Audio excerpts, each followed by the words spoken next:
What's up guys, and welcome back to another episode of Career Mode. This is episode number 130, and we're starting today's episode off, the penultimate episode of Season 8, with a look at the league table and the top scorers as well. As we know, Robbie is now 30 up for the season. He needs 10 goals in 4 games to get to 40.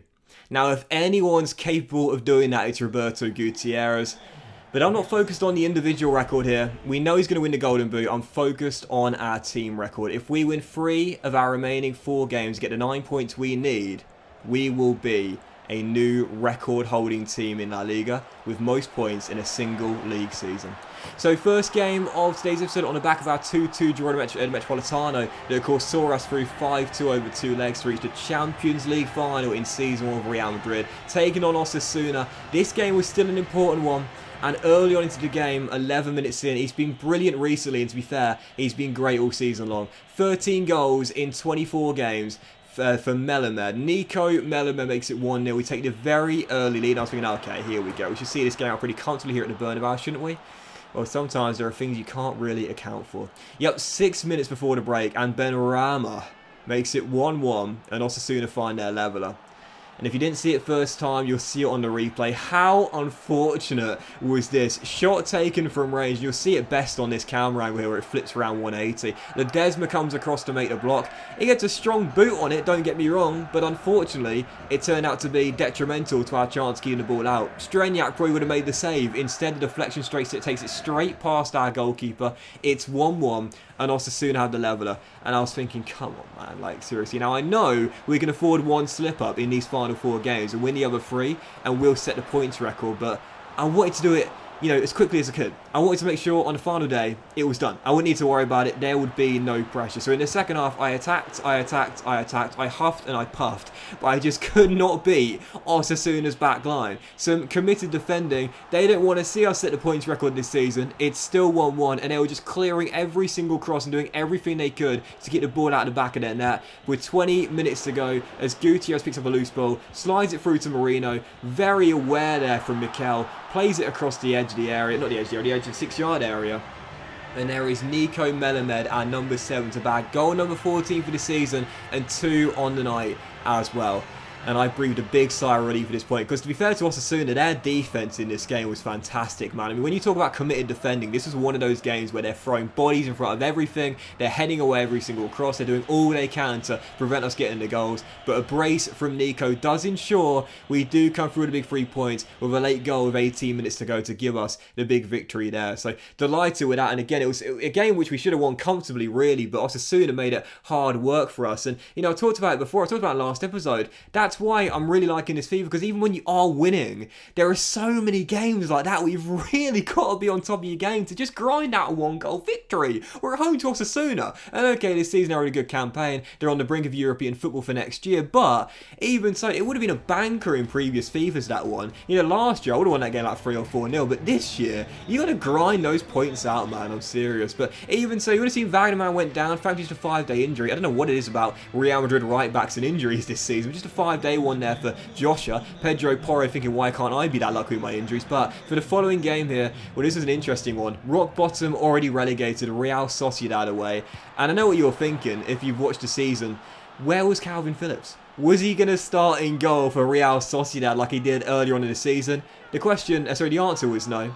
Real Sociedad put Radu in goal, which was a much more suitable choice, but he could do nothing about our first goal. Although, to be fair, he probably could have done. In fact, Calvin Phillips probably would have done a better job, because it wasn't a mistake with his hands, with his feet. Awful kick out from Radu, and I feel confident Calvin Phillips' distribution there would have been better as a holding midfielder. I think he would have done a better job with a kick out there than Radu. So not playing a midfielder in goal is probably what helped us get our first one here against Sociedad. Gutierrez's 31st of the year puts us in front, but at the other end, goodness gracious me, he could do nothing about the goal that Osasuna scored. But Streniak, I've told you, man, he has been unreal this season. A brilliant save keeps it at 1-0. And from the corner, he claims it confidently. He sets up a break. Fatty plays a 1-2 of Quiroga and wisely rolls it across for Roberto's brace to make it 2. But a goal finished off by Roberto, but started by Streniak on the other end.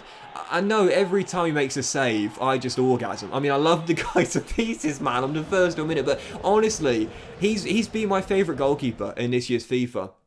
You know, Mike was brilliant with AC Milan, don't get me wrong.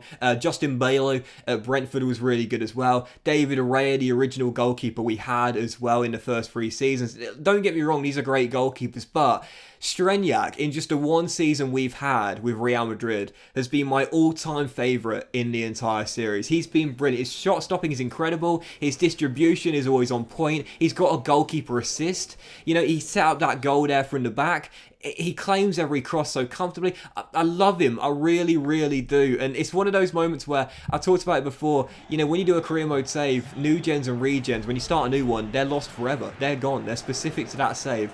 Sometimes you just want to take them with you. I wish I could take Streniak into my next save as my starting goalkeeper forever. I love him, man. I really do. Still, following game, and as you would have seen by the table heading into this one, Unai Emery's Villarreal in the penultimate game of the season and our final one at the Bernabeu in La Liga. And a win would give us 101 points and see us set a new record for most points in a single season. And I wanted it done heading into the final game, so there'll be no pressure away at Sporting Gijón and the task would be completed in front of our home fans. Villarreal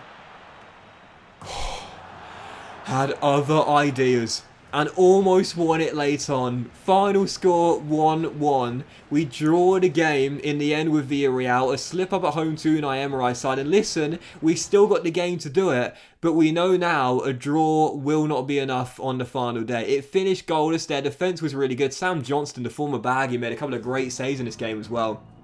And in the very rare moment where Streniak made a rash decision, he almost cost me a point in that game as well, which wouldn't have really mattered in the grand scheme of things. In fact, it wouldn't have mattered at all. How we lost or drawn the game, it wouldn't have mattered. We'd still need to win the final game to guarantee the points record, whether we lost or drew. But even so, 0-0 the final score, and because we failed to win, that would mean on the final day, against already relegated Sporting Gijón, we had to win. A draw would mean we would equal the points record of 100, but only a win would see us set the new one.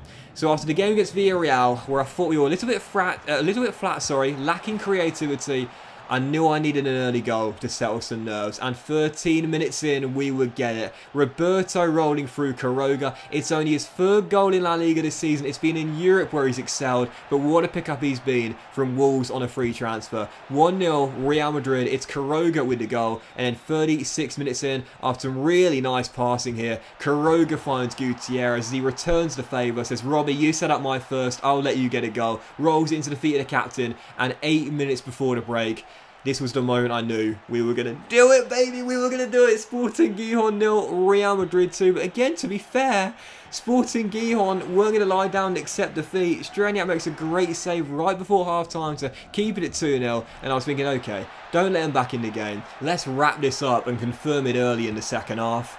And what's that saying I often use on my channel? Luck will balance itself out.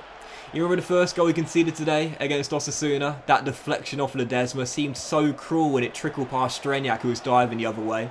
Well, for our 3rd goal against Sporting Gijón, and the goal that would surely clinch it, Fati's shot saved, but a ricochet right off the defender into the open goal makes it 3-1. I always say it. Luck will balance itself out. So 3-0 at the time would become 3-1, I should say, towards the end. Sporting Gijón would see us lose our clean sheet through Christian Riviera, but it did not matter to me. 3-1 the final score, 3 points in the bag, and there it is on the final day. I wanted it done at the Bernabeu. In the end, we had to do it on the last game of the season. But a 3-1 victory against already relegated Sporting Gijón does confirm it. Real Madrid have won La Liga with a new points record. Absolutely buzzing. So before I show you the league table real briefly, I want to show you this here. Player of the tournament, Gutierrez. Goalkeeper of the tournament, Streniak. But team of the tournament, no Streniak. What? Jan Oblak was in there but not Streniak.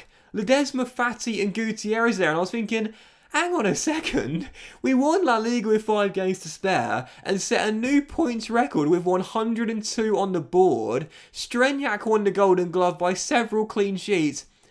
How is he not in the team of the season? What? But you know what? I don't mind too much because, as you would have seen there, the new points record confirmed. I think it might be the first time I've done it in La Liga with 102.